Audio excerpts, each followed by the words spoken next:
கர்த்தரும் என் மீட்பருமாயிருக்கிற ஆண்டவராகிய இயேசு கிறிஸ்துவின் இனிய நாமத்தில் இந்த நாட்களிலே மீண்டுமாய் ஒரு புதிய வாக்குத்தத்தத்தோடு உங்களை நான் சந்திப்பதில் நான் மிக்க மகிழ்ச்சி அடைகிறேன். கர்த்தருக்கு மகிமை உண்டாவதாக. இன்றைய நாளிலும் 28ஆம் தேதி மே மாதம் 2026ஆம் ஆண்டு வியாழக்கிழமை இந்த காலை வேளையிலும் ஆண்டோடைய வார்த்தை இந்த நாட்களில் இப்படியாக கடந்து வருகிறது.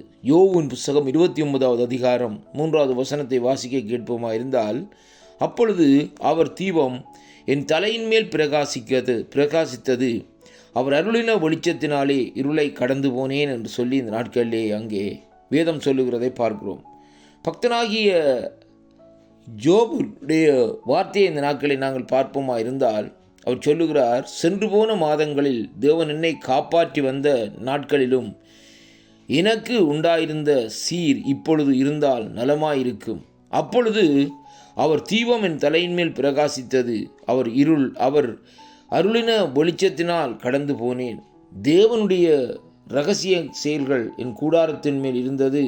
அப்பொழுது சர்வ வல்லவர் என்னோடு இருந்தார், என் பிள்ளைகள் என்னை சூழ்ந்திருந்தார்கள் என்று சொல்லி பக்தனாகிய யோபு இந்த இடத்திலே சொல்லுகிறதை பார்க்கிறோம். அருமையான கர்த்தருடைய பிள்ளைகளே, யோபு என்று பக்தனுடைய வாழ்க்கையிலே நடந்த ஒரு காரியத்தின் நிமித்தம், அந்த புடமிடுகிற காரியத்தின் நிமித்தம் எல்லாவற்றையும் இழந்து இந்த நாட்களிலே இருந்த வேளையிலும் யோபு ஜீவனுள்ள தேவனுடைய நாமத்தை நிந்திக்கவில்லை.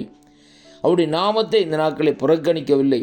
அவருடைய நாமத்துக்கு எதிராக ஏன் கர்த்தர் இப்படியாக செய்தார் என்ற கேள்விகளை கூட இந்த நாட்களில் எழுப்பவில்லை. ஆனாலும் ஒரே ஒரு வார்த்தை இந்த நாட்களில் யோபு இந்த நாட்களில் அந்த இடத்திலே சொல்லுகிற காரியம், அவர் தீபம் என் தலையின் மேல் பிரகாசித்தது, அவர் அருளின வெளிச்சத்தினால் இருளை கடந்து போனேன் என்று சொல்லி இந்த நாட்களில் சொல்லப்படுகிறது.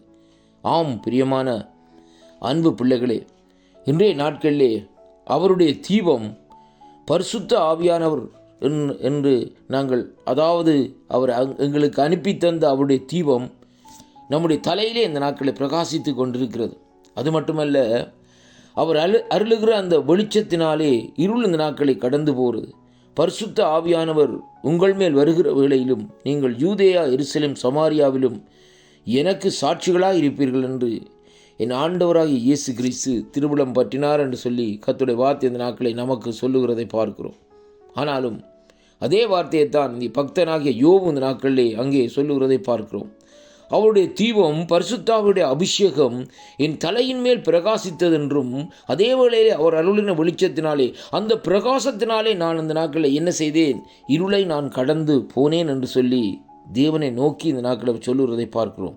அன்பு பிள்ளைகளே, நம்முடைய வாழ்க்கையிலே இன்றைய புதிய ஏற்பாட்டிலே காலத்திலே வாழ்ந்து கொண்டிருக்கிற அன்பு சகோதரனே, அன்பு சகோதரியே, அன்பு வாலிப தம்பியே, இந்த வார்த்தையை கேட்கிற அன்பு சகோதரனே, உடைய வாழ்க்கையிலே பரிசுத்த ஆவியானவருடைய அபிஷேகம் இந்த கடைசி நாட்களிலே தேவையாக இருக்கிறது. ஏனென்றால் இந்த உலகத்திலே நடக்கிற ஒவ்வொரு காரியத்துக்கும், ஒவ்வொரு அசம்பாவிதங்களுக்கும், ஒவ்வொரு அசுத்தத்திற்கும் நீ தப்பி நடக்க வேண்டுமா இருந்தால் அந்த அபிஷேகத்தை நீ இந்த நாட்களில் அவரிடத்திலே வாஞ்சித்து பெற்றுக்கொள்ள வேண்டும். அருமையான அன்பு பிள்ளைகளே, அப்படியாக அந்த அபிஷேகத்தை நீ பெற்றுக்கொள்வாயா, இந்த நாட்களில் இருப்பாயா இருந்தால்தான் இங்கே பக்தனாகிய யோபு எப்படியாக தன்னுடைய வாழ்க்கையில் இந்த நாட்களில் நடந்தாரோ, அவருடைய வாழ்க்கை எப்படியாக மாற்றப்பட்டதோ அதே போல உன்னுடைய வாழ்க்கை இந்த நாட்களிலே மாற்றப்படும். அவருடைய தீபம் பாருங்கள், அந்த பரிசுத்தாவோட வல்லமை இந்த நாட்களிலே நம்முடைய தலைமையிலே இந்த நாட்களில் பிரகாசிக்கிற வேளையிலே பாருங்கள், அவருடைய வெளிச்சத்தினாலே நாங்கள் இருளை கடந்து போகலாம்.